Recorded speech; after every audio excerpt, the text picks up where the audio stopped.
Hey, AfterBuzzers and Bold Type fans, we are more excited than ever to share this after show with you today because we have the one and only Melora Hardin, aka Jacqueline Carlyle, in the studio. I cannot wait to ask her all of the fun questions about the Bold Type and talk about episode 6 TBT. So stick around right after this. You're tuned in to AfterBuzz TV, the ESPN of TV talk. Now, let the buzz begin. Welcome back, AfterBuzzers and Bold Type fans. Guys, I'm so excited, especially because Melora Hardin, you are with us. Is this real life?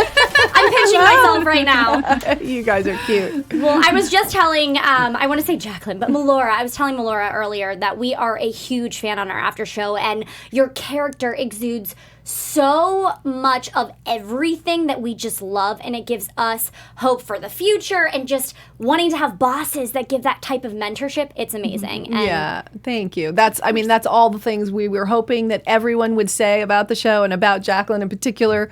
She is a wonderful mentor and a woman of grace and power and integrity and support and all those things that you want your boss to be. Yes. And especially women, it's really important for us to see examples of women of power that are mentors, that are holding one another up rather than cutting them down. And I just think the way Jacqueline supports and empowers her young employees and gives them air under their wings to fly is really quite special and really important for women to see. Young women and older women. I can't tell you how many women stop me on and men like the show too. They love the show, but I mean, women in particular stop me and say, I had a woman who's like 65 stop me the other day and say, I love the show and I watch it with my daughters and you're their favorite characters because they want to be a boss like you or they want a boss like you. And that's what we want. We want people to have something to look up to and have that aspirational quality too. Well, you, as long with the cast and the writers, have done a phenomenal job of doing that. Thank you. Message is getting across, and we love it. Just to introduce the rest of our panel before we get into it, I am joined by my lovely co-host, Karla Beltran. Hey, what's up, guys? And I'm Nasta, of course, and let's just get right into it. So, overall, this episode, I think, is one of my favorites. This is totally my favorite You episode. love it. I loved it so much. I was like, oh my gosh, the fashion closet. That's where the fashion closet came from. Yeah. Definitely. And it was so fun to kind of see them all get their start because obviously they're so established in these seasons that we kind of forget that there was a lot of stepping stones to get there. And even in season 1 where Sutton was compared to where she is now, you almost forget about that struggle. So to kind of see that and show that you've got to make those steps and you've got to create positions for yourself. Yeah. It was so empowering and so fun to watch. Yes. And just to see that, Jacqueline makes some mistakes sometimes too. What about the awesome fashion?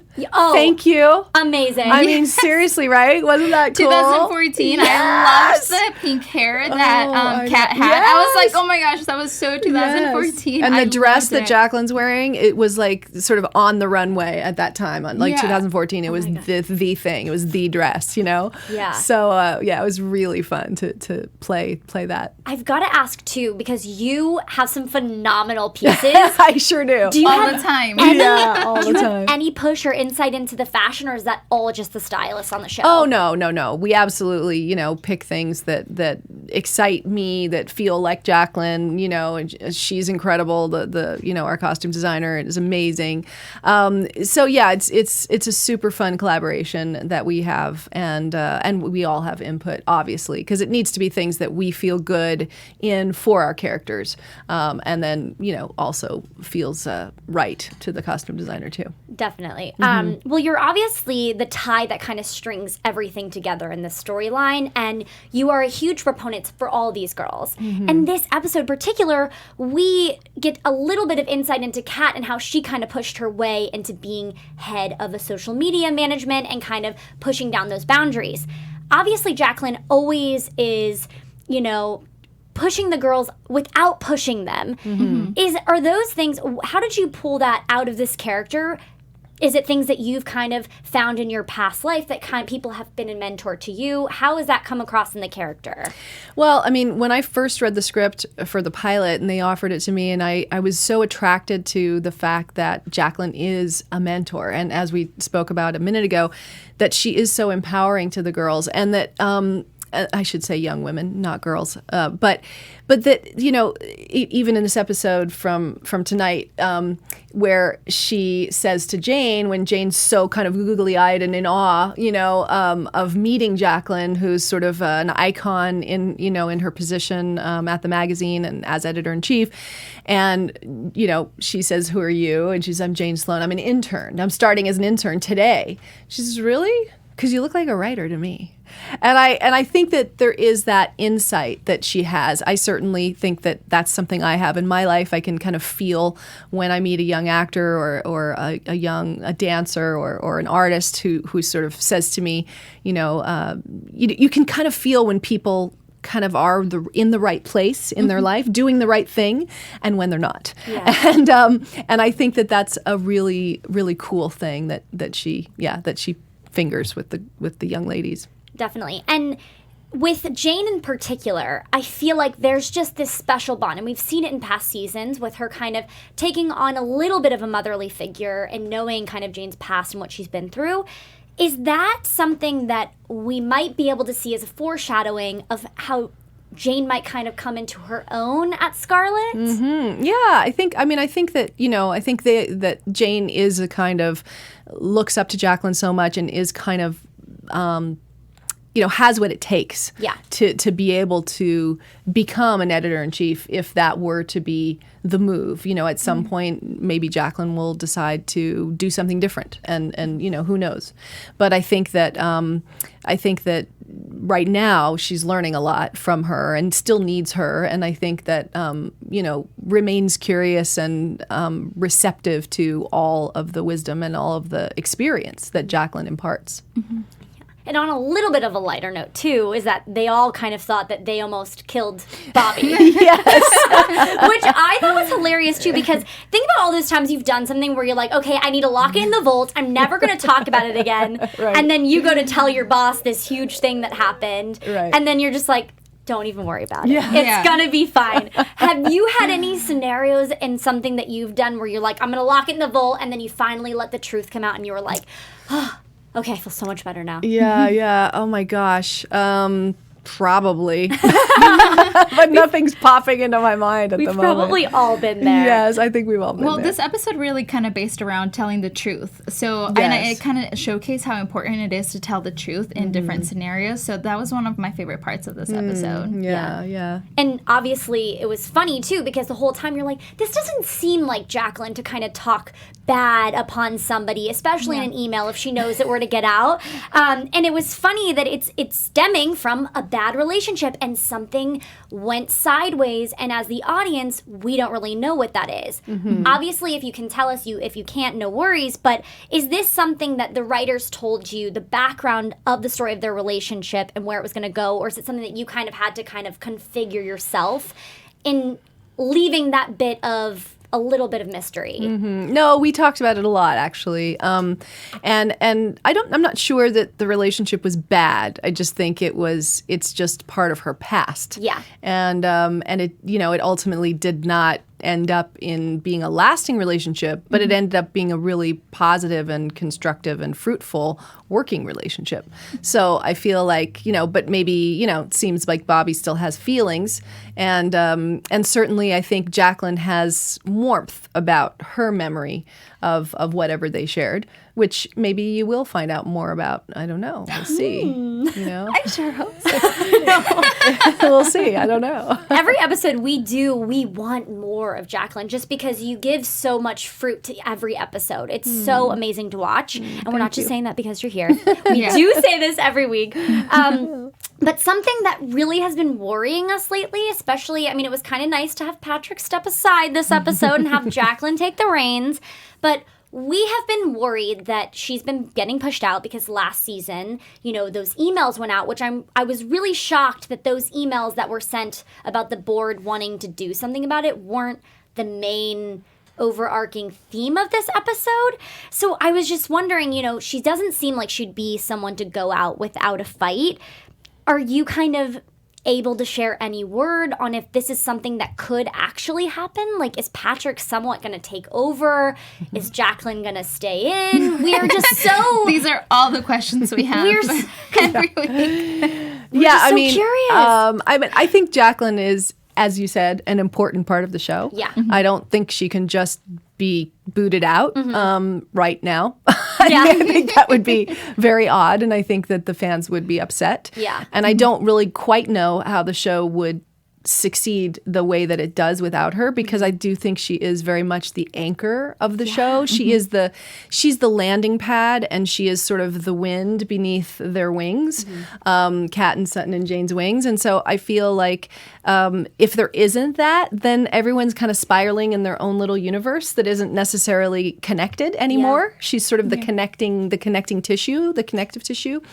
I think Patrick is a really important element to the show because he brings in this kind of young millennial egotism and this idea that this kind of ageist philosophy that it does not include or respect or admire experience and 10,000 hours and what comes with age also is experience and perspective and grace and ability to understand how to handle difficult situations and challenges. So I think Jacqueline is going to handle the challenge of Patrick like she always does.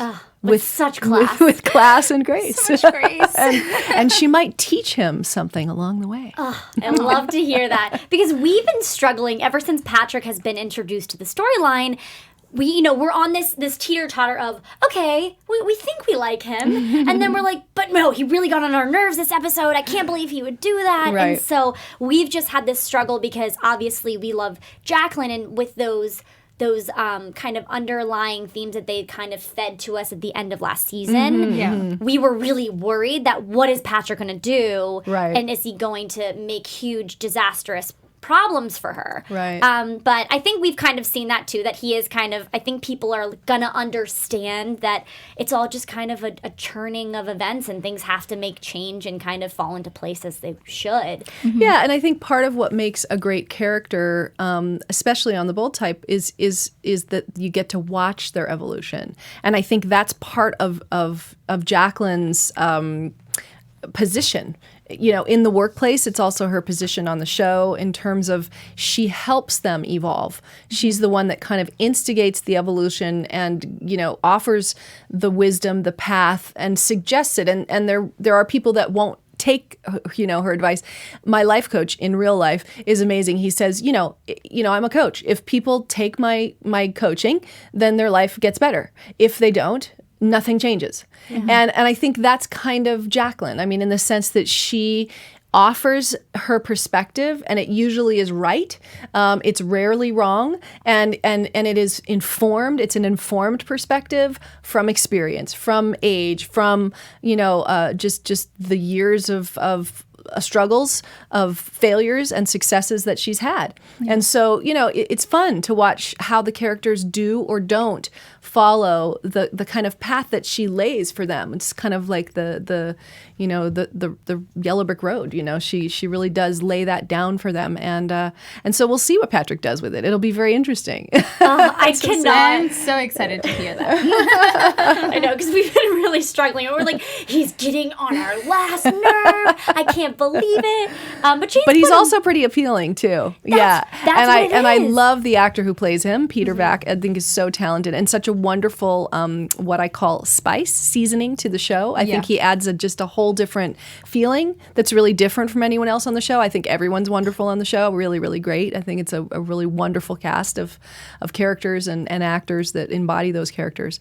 But I loved when they added him in. I think he does add something. Yeah, I agree. And it is, whether it be good or bad, every episode is a give or take, but he does add a little bit more of conflict, but / you can kind of see a different side of all of the young women and kind of where their struggles may lie with even having someone change it up a little bit. Right. And how they kind of interact with that. But it also has been so fun to kind of see you and Jacqueline and Jane really start to work together. Yeah. Especially because, she's obviously been a huge mentor for her and she's been able to give guidance.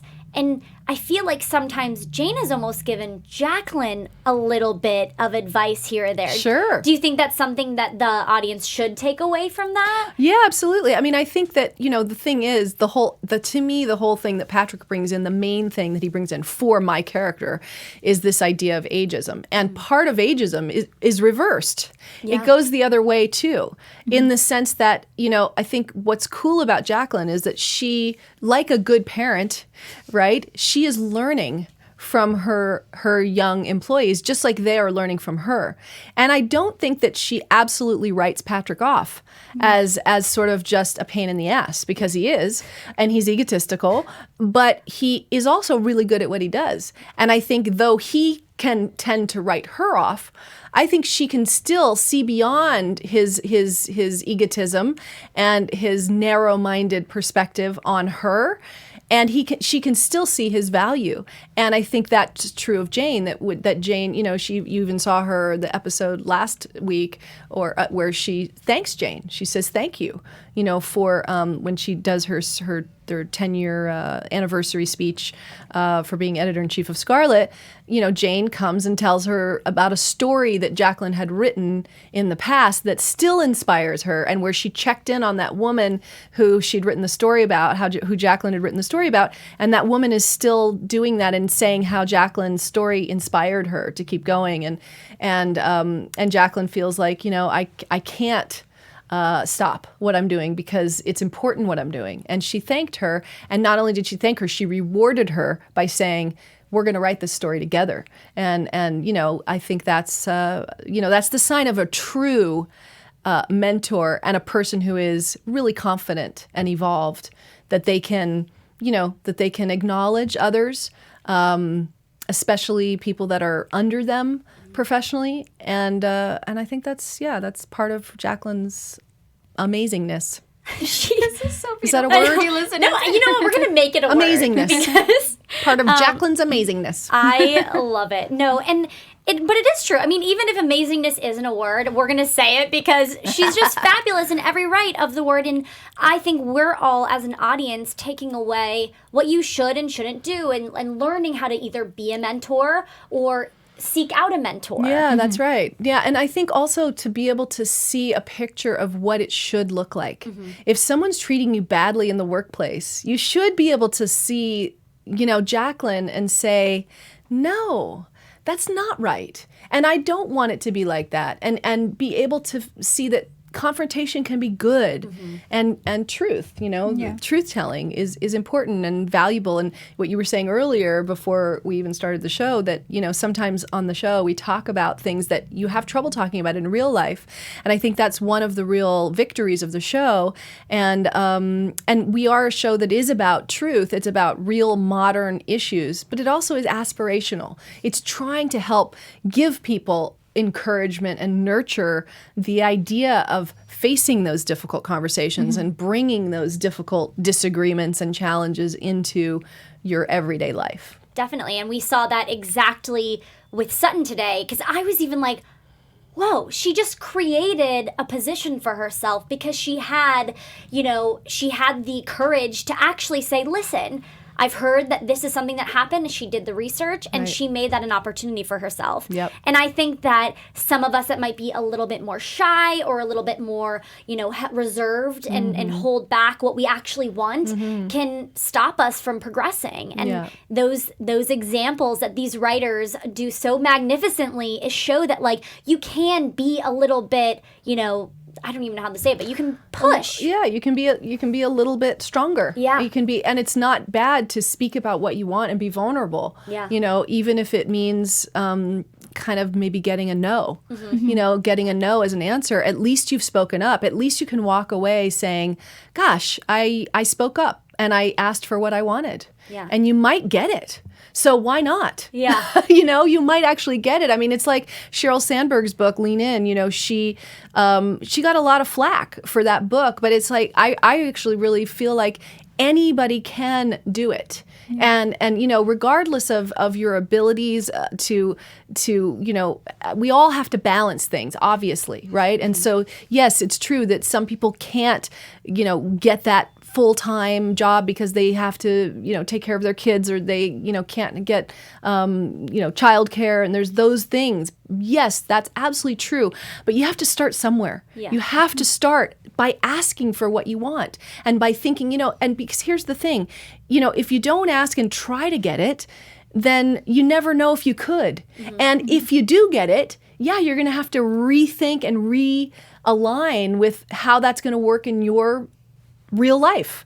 Because when things change, we all have to reassess, and sometimes you're making more money, sometimes you're making less money, sometimes you're have more opportunities, sometimes you're left. And so how do you balance all of that? And that's the other thing I love about Jacqueline, is that she's not just a powerful woman in the workplace. She also has a long-term marriage and a family that she holds equally prioritized at the very top of her list. Along with her career, she's passionate about all of her relationships, work relationships and personal relationships. And every woman I know of power, including myself, who has succeeded and done something as long as I've done this, is balancing all those balls. And they're doing it really gracefully, and they're doing their best. And sometimes they trip, and sometimes they, are not, but they are really, in general, great examples. And young women need to know that you can make it work. You just have to have a great partner, and you have to have a great support system, and you can create that. And ask for what you want. Try to get it. You're literally, this is real life Jacqueline Carlyle speaking I know, to I'm us. just forgetting here, forgetting that the camera's on, just paying attention. I'm like, yes. Oh, that's good. I mean, that's good. We're all inspired. And I really, truly believe, too, that you're pulling away from your own experiences. And Jacqueline seems to be a little bit of a part of you. And you've had a very established acting career. You've done so much. Has there been somebody that's been a specific mentor to you, or have you had a bunch along the way? And if so, how have you approached that? I would say I've had many mentors. I don't know that I knew that they were. I mean, I would have to start with my mom being, because she was an acting teacher and, taught Leonardo DiCaprio and Jessica Biel and all the Phoenix kids and, River Phoenix. And so it's, she was a great example to me of a woman who was a mom and a really powerful woman in the workplace and really giving a lot of herself. And I also was a really serious dancer. I'm still a dancer, but, was really, really serious. I would have told you I was going to be a ballerina even though I was acting from the time I was 6 professionally, I was also dancing and really dancing seriously, and, went to the Joffrey Scholarship Program when I was 13. And, so I learned a lot from my dance teachers. I'm so grateful that I was so serious about dance, because it's really an incredible discipline. And you learn about hard work, you learn about persistence, you learn about integrity, you learn about grace, you learn about, did I say consistency? Yeah, I think I did. Consistency, never stopping. Persistence, persistence, persistence, as the Ronald McDonald, the guys who started McDonald's, that's one of their adage that they have up, that my dad actually gave to me, and I have framed in my house. And it basically says, that talent alone will not make you succeed. Education will not be the thing alone that will make you succeed. It is persistence. And I think that is the greatest lesson I learned from all of my years of dance. And lots of amazing people in my life, but great directors and some not so good ones, which can be just as valuable, to work with people that you go, oh, yuck. Yeah. No way. I don't want to be like that. Really, no way. And everything you just said is, that's power. That's also very, very good. Yeah. Well, you are an actress and a dancer, but you are also a singer. And we heard you the other day during our News and Gossip. We played a little snippet of you singing. Oh. And I want to know, how has that helped you kind of grow within, also becoming a mentor with, your voice? Well, first of all, I mean, we have to do a musical episode of The Bold Type. Yes, that was actually... because every single person on that, I mean, well, all the ladies like me, Katie, Megan, Aisha, everybody can really sing. Yes. And I don't mean like kind of sing. I mean really sing. Like beautiful voices. So we got to do that. Hint, hint. We've been hinting about it since the beginning. But and we'll get there. Maybe we'll get there. So what was the question? What more importantly, we're excited about a musical episode. We need that. I'm thinking about my question, which was going to ask if you guys have thought about telling the showrunners about you guys having a show of you guys singing. Okay. But the other question was like, your voice is huge. So like, how has the singing also developed you to become like, to have like a bigger voice? Oh, I see. Yeah, I mean, I would say, I've done a lot of live performing, and when I write songs, and I will say that I've had my own journey, challenging and painful journey of getting up on stage since I was about 18 or 19, and singing, at clubs around. And that was really, really challenging for me because I was never really an instrumentalist. I mean, I consider my voice my instrument. I'm not great on the guitar. I'm really terrible on the piano. And I kind of felt like there was like limits because of that. And so then I just was like, well, whatever, I'll find people to, I'll find a band. And I've had bands and I've had, musical directors. And so there is something really powerful and profound about getting up on stage and feeling like you're speaking about your story in a really revealing, way that you think everybody knows exactly what you're talking about. Now they don't. As I've gotten older, you realize they don't know what you're talking about, but it feels like you are telling them your innermost secrets. Yeah. And so there is a lot of power in that because I always say, I'm right now currently working on a documentary that I'm in and I'm also directing that is very much about shining light on shame. If you shine light on shame, shame has no power unless it's hiding in the dark shadows. And so, to get up in front of people and sing words that I've written from my heart that I love and that are painful stories or challenging stories, or joyful stories for that matter, it really does grow that idea that if you just sort of speak it out loud or sing it out loud, or dance it out loud, or act it out loud, there's no power anymore in the shame that you might feel around those dark, scary feelings. So there is a lot of power in singing, in particular singing my own songs, but other people's songs too. That's so powerful. I know you have a couple of albums out. You've done it before. I do, yeah. Is there anything that we could look forward to that might happen with your singing? Or yeah, I mean, I'm probably going to have some kind of something in my documentary, but also I think that music is part of my life. I'm writing a book at the moment. I kind of see that book becoming a musical.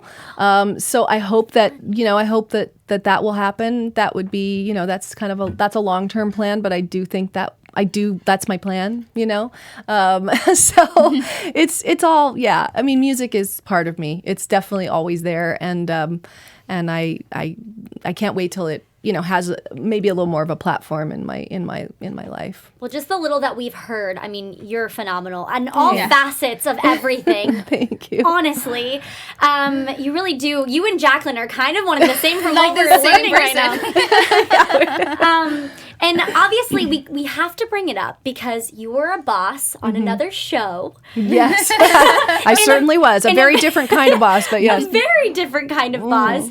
But how has that experience affected the experience that you are today on The Bold Type? And if you aren't familiar, we're talking about The Office. How has that experience compared to this one? Oh, I mean, The Office was a joyful experience, and it was a different experience because I have been in the business as long as I have, because I've been working since I was 6. Greg Daniels was the showrunner and creator of The American Office. And Greg, the way Greg works was really different for me, really exciting, because he TV is so collaborative, because the writers were so included, because the writers and the actors were talking so much. That's really different than the way I grew up as a kid. That wasn't the way television was made ever. So for me, that was a real first, and it was super exciting way to make TV, and it really utilized my skill sets, because I do come from a lot of improv and got to improvise and play and so that, a lot of great. I mean, of course, and now it's an iconic show, and Jan's an iconic character, so there's nothing but goodness that has come from that experience. Amazing. And with all of the reboots happening right now, I'm sure you're getting this question all the time, but do you think that The Office would ever come back for a second run? I mean, I think people have talked about it. I don't think that it should, because I just don't see how that would be really that exciting, because they're not going to get Steve, they're not going to get Ricky Gervais, they're not going to get John, they're not going to get Ed, they're not going to get everybody's in their own. It's just everyone's off doing other things. I think they should make a movie. That would be great. The Office, the movie, and then they could do sequels, and I think they'd get everyone for that, because you show up for a couple months and make a movie, and then everyone comes out and watches it. I mean, I think a movie's way more interesting than doing the show again. The show's amazing. It was done in England amazingly. It was done in America amazingly. The only thing to do is do, movies of The Office. The Office 1, The Office 2, The Office 3, The Office 4, whatever. We could do as many sequels as we want. I mean, there have been some comedies with a lot of sequels. Yeah, and it's great. And, then everybody shows up for it. 100%. And it's super fun. Super fun. Yeah. Man, this has been so much fun talking to you and just kind of getting a feel of what Jacqueline's like and what's in your head when you're creating this character. We're going to do a really fun thing just to get to know Melora for a second. I'm going to have Karla take this one away. But it's just a quick this or that, what you like more, for the fans to get to know you. All right. So we're going to start with coffee or tea? Tea. What type of tea? Peppermint. Ooh, that's good. Caffeine or no caffeine? Or mint melange, no caffeine. I can't drink any caffeine. No. I need to get off of caffeine. It's so addicting. Just to be like, I got my coffee in the morning. Yeah, I'm so grateful that I never was ever a coffee drinker, because it just would have been another thing I had to give up. I had a thyroid thing for a while, and one of the things I cured it naturally and with supplements and support, and one of the main things I had to do was change my diet, and one of the things I had to do was not ever eat any stimulants. So for me, I never drank coffee, luckily, but I did drink Coca-Cola, and I haven't had a Coca-Cola probably in over 20 years. Oh, wow.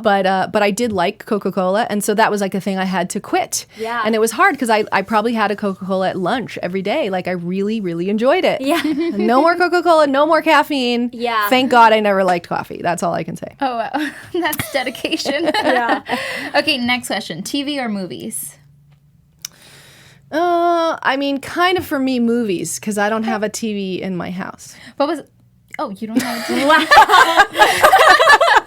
Wow. Before I ask my next question, why don't you have a TV in your house? When my first daughter was born, my husband and I decided to get rid of TV.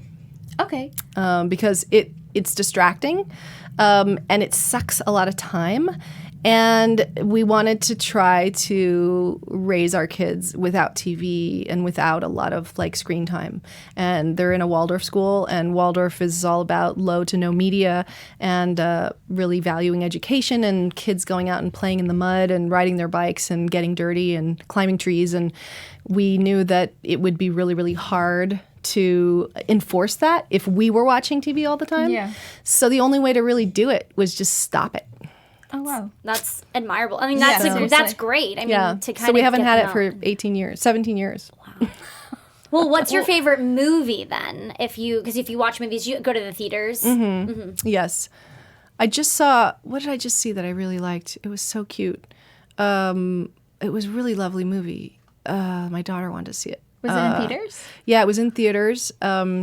It was about that disease, 5 feet apart. Oh my! 5 feet apart. I cried like a baby from the start to the finish. It was so charming and beautiful. I loved that film. It was so great, but it also it enacted like you wanted to afterwards like make sure you gave to some like it made you learn about something that you didn't know before. Absolutely. Which I love when a movie incites that to where you can learn and also want to make change in some way, some form. And I'm also super excited to see Palms, which I think came out today or last Thursday or something, or Friday. You know what that is? The Diane Keaton, like the older ladies cheerleaders. Yes!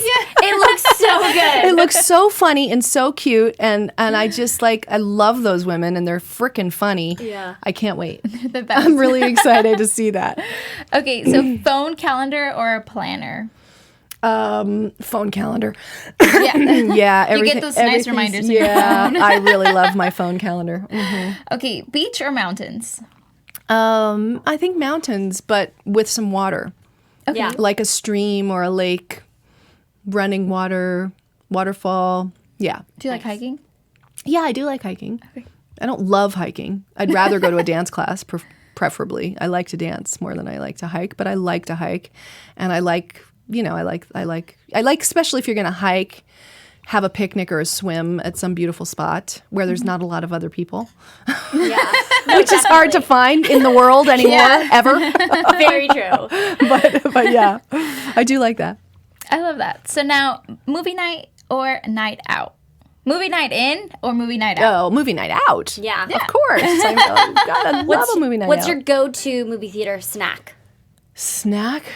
Oh, popcorn. Yeah. Yeah, it would be popcorn. Definitely. I can't really eat anything else there because I try not to eat sugar. I try to save my sugar intake for something really special. I try not to waste it on like a Twizzler. Yeah. What would be your indulgent if you could go into sugar? A really excellent, crunchy chocolate chip with nuts cookie. Ooh. Or a pie.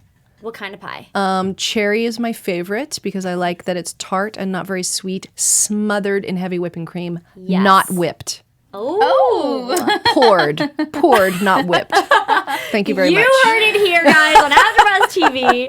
Melora, you are just marvelous, amazing in person. Thank you so much for joining us. You guys are great, too. Before we wrap it up, we're just going to get in some quick lightning round predictions because we do this at the end of every episode. I'll just sit back and listen, sit okay? Back. Carla, starting with you. Okay. And now, your AfterBuzz TV predictions. You guys. Exciting. So one of my predictions is actually going to include Adina because we all know that whenever you decide to move on from your ex decides to show back up. So I think that Adina is going to be making a comeback very soon and it's going to maybe stir things up between Kat and Tia. Definitely agree on that. Also, I think there's something fishy going on with Pinstripe. I was just going to say that. Why are you acting so weird? Like, this is not normal Pinstripe. So I have a feeling that we might be in for a treat with him. I actually wrote down in my notes that something is going to go wrong because everything's going too good right now. Obviously, besides what's going on at Scarlet and the hack and everything. Yeah. But one of my predictions is that something's going to come out in Pinstripe's book, which I've been saying for weeks now. But I think that it's going to be very bad. And now that there's all this press behind it, Jane's going to find out sooner rather than later, and I don't know what that means, but I think it's going to cause a tiff in their relationship because right now I think that Richard and Sutton are kind of beyond the point of, like, fighting about the little stuff because they've had the serious conversations, but Pinstripe and Jane, as much as I love them, they're unfortunately still in the honeymoon phase, and I feel like things are going to go wrong, and I hate saying that because I love them, and I've been really excited that they finally found each other, but that's mine, so something's coming out crazy.